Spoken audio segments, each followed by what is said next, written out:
Ikigai is an ancient tradition, value set and lifestyle practiced by many living on the island of Okinawa in Japan. Researchers have linked several of the practices used on the island as reasons for their much higher than average lifespan. In fact, they have more people over 100 years old per capita than anywhere else in the world. Finding your Ikigai will give your body the much needed reprieve from mental stress and other bodily degrading habits that lead to a lower quality of life. Think of your Ikigai as finding the interconnection between the four key elements. Number 1, what you love.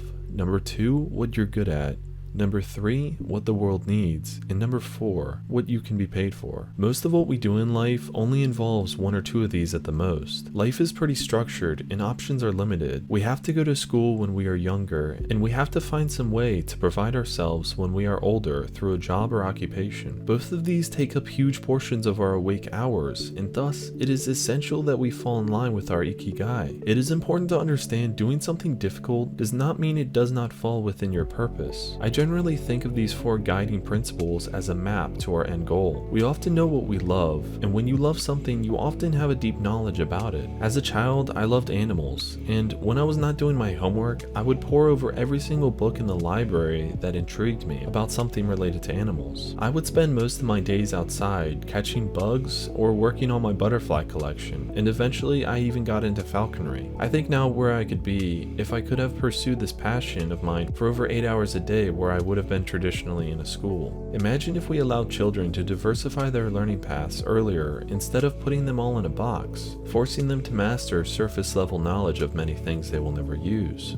To summarize, doing what you love and doing what you're good at will grow together symbiotically. As you spend time in your passion, you will only get better at it and eventually be a master of the subject or trade. When you achieve mastery, and even before, then you can market your knowledge and expertise in that subject matter and find financial opportunities in that skill. By providing this service, you ultimately provide service to the world. Not everyone becomes rich when they achieve Ikigai, but then again, that's not the point, for it's supposed to be different for all of us. For some, it could be working in finance or inventing a life-altering treatment that will bring them millions, and for others, it could be being paid to fly falcons as a means to do ecological pest control. Purpose, happiness, and meaning are all interlocked. The journey each individual takes will be different, but the outcome, which is fulfillment, is the promise we can all attain when we align our lives with our calling. So spend time on what you love, and the rest will come.